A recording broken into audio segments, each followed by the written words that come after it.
यही तो कहा था कि मतलब तुझे देख के लगता ही नहीं है कि तू मतलब चमार है। मैंने कहा कि हम लोग की शक्ल पे लिखा होता है। मतलब कह रही पढ़ने में भी अच्छी है। मैंने कहा क्या हम लोग पढ़ाई में अच्छे नहीं होते? वो तो हम लोग को मौका कम दिया जाता है सर। हम लोग को अगर अवसर मिले तो हम लोग बेहतर कर सकते हैं। सब कहते हैं आरक्षण हटाना चाहिए, उनको जाति से सब कुछ है कि का जर्नल है, ओबीसी ट्रीट भी ऐसे करते हैं, जर्नल है, ओबीसी है, इनको तो मिल जाएगा भाई, इनके इतने मार्क्स आ गए, इनके तो आरक्षण है। कोई भी बोल देता है कि हाँ ओबीसी के हो, यादव हो, ये हो वो, मतलब सरनेम में आते हैं तो कभी कभी हमें फील होता है हमें सरनेम ही नहीं बताना चाहिए, नाम ही बोल दो ये नाम है भाई, सरनेम क्या होता है। खासकर दलित स्त्री को तो दोहरा पेशाब से गुजरना पड़ता है। एक तो वही कि वो स्त्री है, दूसरा वो कि दलित स्त्री है सर। और शादी क्यों नहीं कर देते उनकी? है कैसे इनकी शादी करोगे क्या? मतलब सर हमारी शादी नहीं होगी क्या? मतलब उन लोगों को लगता है कि शादी ही सब कुछ है। अपनी बेटियों को तो उन लोगों को आगे बढ़ाना है और दलित समाज की लड़कियां उनको आगे बढ़ने नहीं देना है सर। इन लोगों रोड़ा अटकाते हैं कि ये तरक्की ना करें। हाँ, अरे अपनी बेटी को इतना आगे क्यों पढ़ा रहे हो? पीएचडी की पढ़ाई करा रहे हो, इसके लायक कभी आपको लड़का भी नहीं मिलेगा। क्यों हमारे समाज के लड़के के इतने पढ़े लिखे नहीं हो सकते? जरूरी है शादी करना? शादी सबसे बड़ा सवाल हम लोगों के सामने क्यों आ जाता है सर? बाबा साहब डॉक्टर अंबेडकर कहते थे, मैं किसी समाज की तरक्की को इस बात से आंकता हूँ कि वहाँ महिलाओं ने कितनी तरक्की की है। बाबा साहब डॉक्टर अंबेडकर ने अपनी ज़िंदगी में महिलाओं के उत्थान के लिए तमाम काम किए हैं और महिलाएं आज आप देखें कि वो हर एक प्रोफेशन में आगे बढ़ रही हैं। हवाई जहाज चलाना हो या कोई भी काम करना हो, महिलाएं बहुत बखूबी कर रही हैं। माता सावित्रीबाई फुले जिन्होंने पहला लड़कियों के लिए स्कूल खोला और उसके बाद हमारे पुरखों ने उस आंदोलन को कैसे आगे बढ़ाया, उसकी वजह से कैसे आज लड़कियां बहुत सशक्त हैं, मजबूती से अपना काम कर रही हैं। लेकिन उनकी नज़र में डॉक्टर अंबेडकर की क्या अहमियत है, वो उनको कैसे देखती हैं, इस पर हम बात करेंगे। क्या नाम है आपका? अंशु यादव। अंशु यादव। कहाँ से आई हैं ये अंशु? एमपी से। एमपी से आई हैं। तो आज बाबा साहब का याद करने का उनका दिन है। आप बाबा साहब को किस तरह से याद करती हैं? एज अ मतलब कॉन्स्टिट्यूशन इन्होंने हमें लिए बनाया है, जो सब कुछ किया है उनने हमारे लिए, लड़कियों के लिए, स्पेशली सोसाइटी के लिए। तो maybe as a god father आए गॉड फादर की तरह याद करती हैं। यस। उनका लड़कियों पर, महिलाओं पर बहुत जोर रहता था। उन्होंने कई संगठन बनाए थे। उन्होंने कहा था कि लड़कियों को आवाज़ उठानी चाहिए अपने बारे में, फैमिली में, सोसाइटी में, हर तरीके से बात करना चाहिए, अपनी बात रखना चाहिए, मुद्दा रखना चाहिए, अपनी सेफ्टी को लेके, शिक्षा को लेके, हर चीज़ में उन्होंने प्रेरित किया है लोगों को, लड़कियों को। तो अंशु को याद है उन्होंने क्या किया है। और भी बहुत सारे लोग हैं। आपका क्या नाम है? मेरा नाम पूजा है। पूजा, आप कहाँ से आई हैं? मैं दिल्ली से ही हूँ। दिल्ली से। हाँ जी। तो आप क्या करती हैं, क्या काम करती हैं? मैं पीएचडी कर रही हूँ। दलित साहित्य पर ही मेरा रिसर्च है। अच्छा, दलित लिटरेचर पे आप पीएचडी कर रही हैं। वाह, बहुत अच्छी बात है। आप बाबा साहब को किस नज़र से देखती हैं? देखिए, अगर बाबा साहब नहीं होते तो हम लोग का यहाँ इस मतलब इतने बड़े पद पर पहुंचकर मतलब पढ़ाई करना तो हम लोग के लिए बहुत ही मुश्किल था। आज जो कुछ है मतलब अब उन्हीं की वजह से है। मतलब उन्होंने शिक्षा को लेकर इतना कहा कि शिक्षा शेरनी का वह दूध है जिसे पीकर हर कोई दहाड़ेगा। तो मतलब हम लोगों को तो समाज में मतलब उतना वो स्थान दिया नहीं जाता है। मतलब जिस तरह का हम लोग पर मतलब अत्याचार किए जाते हैं, जातिवाद बहुत ज़्यादा लोग करते हैं। कि पढ़ने भी हम लोग स्कूल में जाते थे तो मतलब कई लोग का हमारा फ्रेंड सर्कल भी हुआ करता था, तो नहीं यार ये इस कम्युनिटी से है तो इनसे हम बात नहीं करेंगे। तो मतलब ये चीज़ें हम लोगों ने फेस किया। अगर मान लीजिए उन्होंने हम लोगों को आरक्षण नहीं दिया होता तो मतलब हम लोग यहाँ तक पहुँचते ही नहीं, हम लोग पढ़ ही नहीं पाते। वो जो कुछ आज हमें सब उन्हीं की देन है और आगे भी उन्हीं की वजह से हम लोग इतने आगे पहुँच पाएंगे। जैसा आप जिक्र कर रही हैं दोस्तों का, कभी कोई ऐसा एपिसोड आपकी लाइफ से जुड़ा हुआ आप बता पाएँ? मैंने कहा कि जैसे मैं गवर्नमेंट स्कूल से पढ़ी हूँ। वहाँ जब मतलब मेरी ही दोस्त हुआ करती थी तो कहती थी कि यार तुझे देख के लगता नहीं है तू मतलब जो मतलब मेरे को उन्होंने कहा था तुझे लगता हाँ उन्होंने ये शब्द, तुझे लगता नहीं कि देख के तू जाटव है। मतलब उन्होंने सीधा कहा। मैंने कहा जाटव क्या मतलब? कह रही मतलब वही चमार जो होता है। तो मैंने कहा क्या हो गया, हम लोग की शक्ल पे लिखा होता है। कहीं नहीं, तो पढ़ने में भी इतना अच्छी है, हम लोग के जैसी दिखते। मतलब हम लोग की क्या पहचान होती है, मुझे यही नहीं समझ आता इन लोगों ने हमारी पहचान क्या बना रखी है सर। मतलब लेकिन ये है कि अब मान लीजिए हमें मतलब बाबा साहब की वजह से हम लोगों को पढ़ाई करने का मौका मिला है। हम भी अपने बेहतर भविष्य के लिए और आगे अपने आने वाले समाज के लोगों के लिए हम कुछ करना चाहते हैं सर जी। क्योंकि वो जो लोग दलितों की हालत को देखते हैं, जैसी तस्वीर को देखते हैं, वो फटे पुराने कपड़े में होंगे, एकदम ऐसे हाथ जोड़ के आएंगे, एकदम दयनीय स्थिति में। बोले दलित तो ऐसे होते हैं। आप किस एंगल से दलित दिखते हैं? उन्होंने यही तो कहा था कि मतलब तुझे देख के लगता ही नहीं है कि तू मतलब चमार है। मैंने कहा कि हम लोग की शक्ल पे लिखा होता है। मतलब कह रही पढ़ने में भी अच्छी है। मैंने कहा क्या हम लोग पढ़ाई में अच्छे नहीं होते? वो तो हम लोग को मौका कम दिया जाता है सर। हम लोग को अगर अवसर मिले तो हम लोग बेहतर कर सकते हैं अपने समाज के लिए। अपने समाज के लिए। जी। और ये इतने साल हो गए आज़ादी मिले, हम लोगों ने सोचा था, बाबा साहब तमाम लोग सोच रहे थे कि अब भारत आज़ाद हो गया है, अब एक नया भारत बनेगा जिसमें जातिवाद होगा नहीं, अब हम सब मिलकर रहेंगे। लेकिन इतने सालों बाद भी 75 साल आज़ादी के हो गए। जातिवाद का सामना हम लोग करते हैं और लग रहा है कि आगे भी करते रहेंगे। जिस तरह के आज के टाइम में मतलब जो भी मीडिया है या जो भी मतलब गवर्नमेंट वगैरह जो भी है, लग रहा है कि हमको इस चीज़ का सामना आगे भी करते रहना पड़ेगा। लेकिन हमको भी हार नहीं मानना है, पढ़ना है, लिखना है और आगे बढ़ना है। शिक्षा सबसे ज़रूरी है, क्या कहें? अंबेडकर जी ने कहा भी था, शिक्षित बनो, संगठित रहो, संघर्ष करो। तो वही हमारा है, उसी पे हम लोग को नक्शे कदम पे चलना है सर। क्या बात है, दिल खुश करने वाली बात इन्होंने बोली है। आपका नाम क्या है? सर मेरा नाम कीर्ति है, कीर्ति पवार नाम है मेरा। और मैं कहाँ से आई?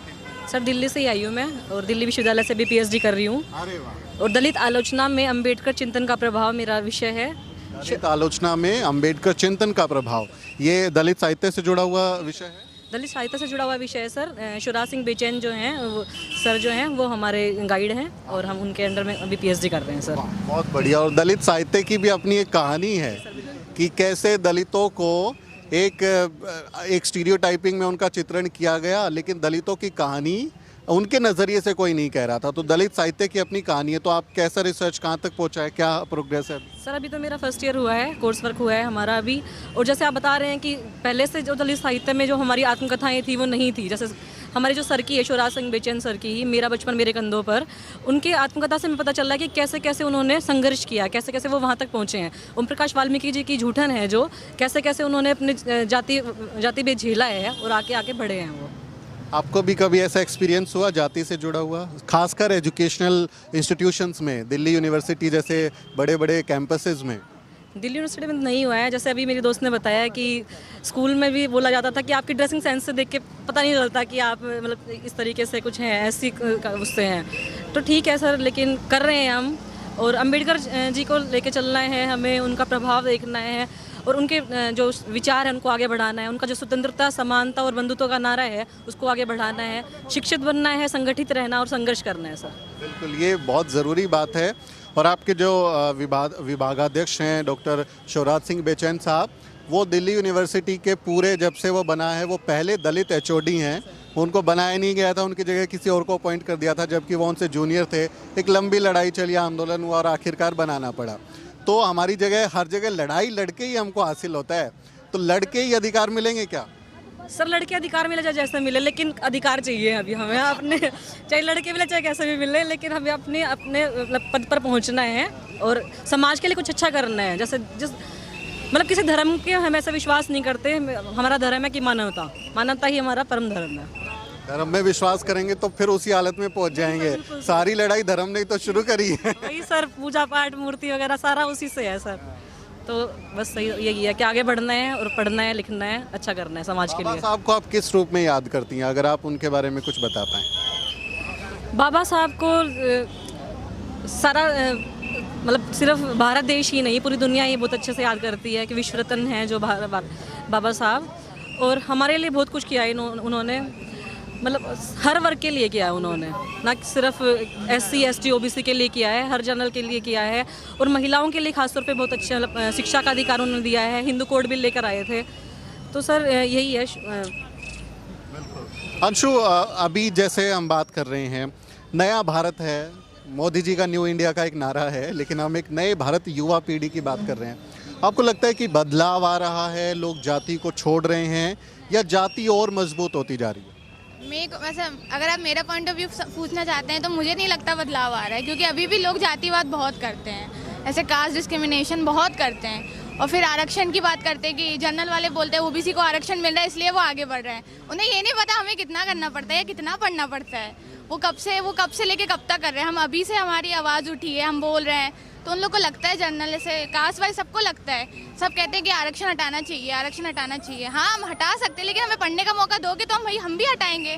कोई ये नहीं कहता कि जाति हटानी चाहिए। हाँ, सब कहते हैं आरक्षण हटाना चाहिए। उनको जाति से सब कुछ है कि कास्ट, जनरल है, OBC, ट्रीट भी ऐसे करते हैं। जर्नल है, ओबीसी है, इनको तो मिल जाएगा भाई, इनके इतने मार्क्स आ गए, इनके तो आरक्षण है, हमें करना पड़ रहा है सकल, पर ऐसा कुछ नहीं है। मेरिट नहीं होती हैं, ये तो आरक्षण सीडी के सारे आ गए, भीख मांग के आ गए। अगर ये इतना ला देंगे तो भी इनको मिल जाएगा, इनके लिए है, मेहनत तो हमें करनी पड़ती है, मेहनत सबको करनी पड़ती है शिक्षा में। उनसे ज़्यादा भी करनी पड़ती है, क्योंकि हमको ये पता होता है कि हम फेल हो गए तो ये हमारी पूरी कम्युनिटी को ताना मिलेगा। हाँ, कम्युनिटी को ताना मिलेगा, और फेल तो हमारे लिए एक धप्पा हो जाता है फिर कि आरक्षण मिलने के बाद भी तुमसे नहीं हो रहा, तो ये आरक्षण का ताना, मतलब मैं थोड़ा जाति विशेष पे जोड़ रहा हूँ, माफ़ कीजिएगा, क्योंकि मैं चाहता हूँ कि हमारे दर्शक थोड़ा समझ पाएँ।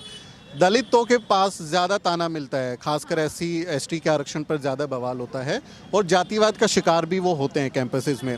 आप चूंकि आपने अपना नाम अंशु यादव बताया था, तो मैं OBC की तरफ आ रहा हूँ। क्या आपको भी OBC होते हुए, यादव होते हुए जातिवाद का सामना करना पड़ता है? कुछ बता पाएँ। हाँ, मतलब ऐसे बोलते हैं, मतलब बच्चे भी बोलते हैं, कोई भी बोल देता है कि हाँ ओबीसी के हो, यादव हो, ये हो वो, मतलब सरनेम में आते हैं, तो कभी कभी हमें फील होता है हमें सरनेम ही नहीं बताना चाहिए, नाम ही बोल दो ये नाम है, भाई सरनेम क्या होता है। वो पूछेंगे पूरा नाम बताओ, फिर ऐसे कहते पूरा नाम, हम कहते हो अंशु, क्या सरनेम से फिर तुम लोग लगोगे जज करने लोगों को।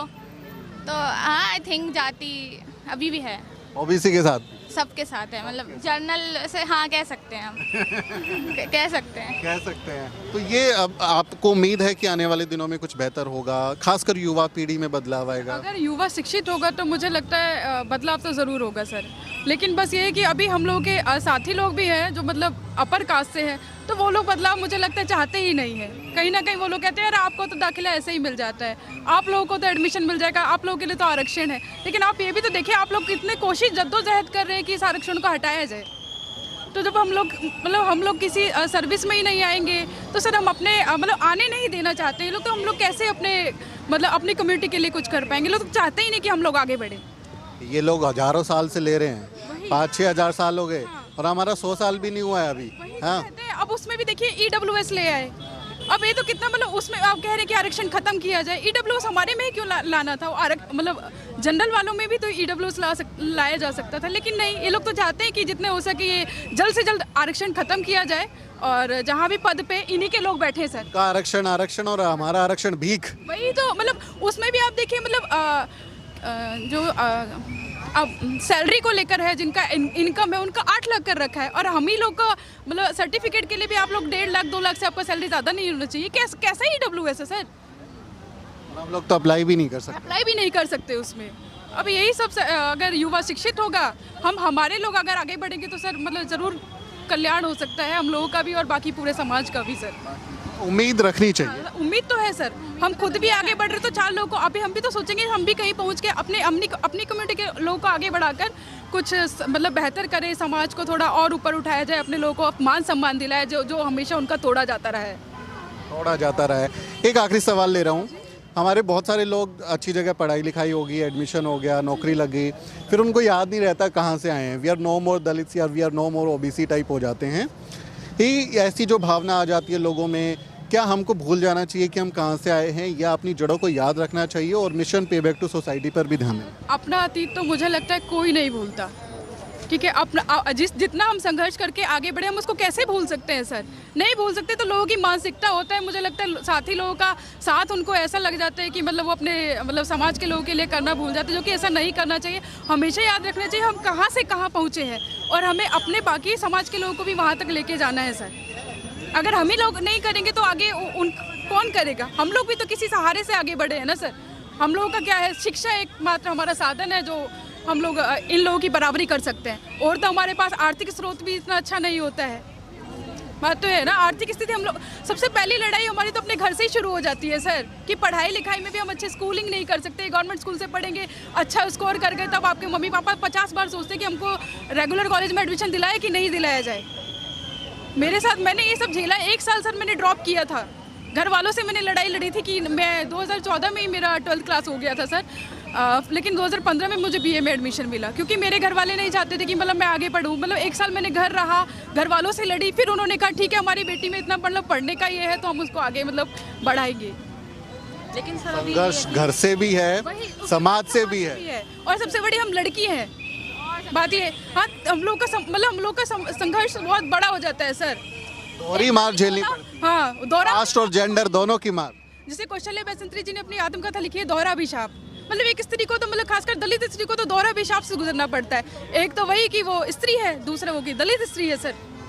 वही लेकिन सर परिवार में चेतना कभी ऊपर से पढ़ना चाहती है। पढ़ना चाहते हैं हाँ तो बोलते नहीं ब्याह करो रोटी बनाओ। हाँ, यही तो करने के लिए हुआ है ये। इनको भी सुधरना चाहिए लोगों को। बहुत सोसाइटी को, अपनी सोसाइटी सुधरेगी तभी अपना कुछ होगा। वही सबसे पहली लड़ाई माता पिता से हो जाती है हम लोगों की सर। वही माता पिता को भी गलत नहीं कह सकते, आर्थिक स्थिति इतनी मजबूत नहीं होती सर। और फिर तमाम पूर्वाग्रह हैं, वैसी सोच है कि उस तरह से प्रोग्रेसिव नहीं। मतलब हमारे मम्मी पापा को ये सोच उन्होंने बना भी दी है ऐसी। ताने मारते ना, आपकी बेटी इतने साल की हो गई है, ब्याह क्यों नहीं देते? और शादी क्यों नहीं कर देते उनकी? है कैसे इनकी शादी करोगे क्या? मतलब सर हमारी शादी नहीं होगी क्या? मतलब उन लोगों को लगता है कि शादी ही सब कुछ है। सर हम पढ़ लिख के अपने समाज के लिए कुछ कर रहे हैं तो वो नहीं है। अपनी बेटियों को तो उन लोगों को आगे बढ़ाना है और दलित समाज की लड़कियां उनको आगे बढ़ने नहीं देना है सर। इन लोगों रोड़ा अटकाते हैं कि ये तरक्की ना करे। हाँ मतलब पास पड़ोस में भी हम लोग के इसी तरह के लोग हैं। अरे अपनी बेटी को इतना आगे क्यों पढ़ा रहे हो, पीएचडी की पढ़ाई करा रहे हो, इसके लायक कभी आपको लड़का भी नहीं मिलेगा। क्यों हमारे समाज के लड़के के इतने पढ़े लिखे नहीं हो सकते? जरूरी है शादी करना? शादी सबसे बड़ा सवाल हम लोग के सामने क्यों आ जाता है सर, जो हम लोग को आगे नहीं बढ़ने देना चाहते। ये ठीक है कि धीरे धीरे हमारे मम्मी पापा की भी मतलब सोच थोड़ा बदल रही है, उनको पढ़ के आगे मतलब समाज को, अपने घर परिवार को बदलने का मौका देना चाहते हैं सर। लड़कियों के लिए एक संदेश जो मेरी दर्शक होंगी, हमको देख रही होंगी, कि पढ़ना ज़रूरी है। कोई कुछ बात कहना चाहें आप? बिल्कुल सर, पढ़ना बहुत ज़रूरी है। जैसे अभी संघर्ष तो है ही सर, लेकिन सर परिवार का भी अलग अलग माहौल होता है। जैसे सर जिनमें चेतना आएगी वो अपने बच्चों को और पढ़ाएंगे ज़्यादा। जैसे हम पढ़ेंगे तो हम अपने आने वाली पीढ़ी को और ज़्यादा पढ़ाने की कोशिश करेंगे और आगे आने वाले पदों पर, अच्छे पदों पर बैठेंगे सर। ये नहीं है कि सर छोटे मोटे पदों पर बैठकर वहीं की वहीं रह जाएं। और सर परिवार का बहुत सपोर्ट होता है ना, तभी इंसान आगे बढ़ता है। जैसे मेरे परिवार का मैं अपनी बात करूँ तो मेरे परिवार का बहुत सपोर्ट है मुझे। मेरे पापा मम्मी बहुत सपोर्ट करते हैं मुझे, मेरा भाई सपोर्ट करता है मुझे, दादा दादी सपोर्ट करते हैं। तो उससे बहुत सर बहुत मोटिवेशन मिलता है, सर कॉन्फिडेंस रहता है सर। ये मेरी छोटी बहन है सर, और सर अभी स्टीफन से अभी स्पेनिश में डिप्लोमा कर रही है, साथ में ग्रेजुएशन कर रही है सर। What's your name? गरिमा। गरिमा। तो आप स्टीफन से स्पेनिश भाषा में पढ़ाई कर रही हैं? हाँ जी, डिप्लोमा इन मतलब मैंने सर्टिफिकेट कोर्स कर लिया है, तो उसके बाद एंट्रेंस हुआ तो मैं डिप्लोमा में एडमिशन हो गया है। बाबा साहब जो हैं वो 5-6 भाषाएं जानते थे, मालूम है आपको?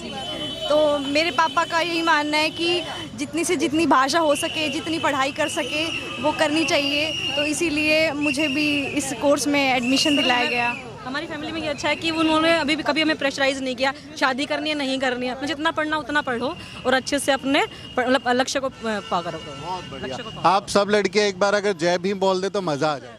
जय भीम। क्या नाम बताया था आपने? पूजा।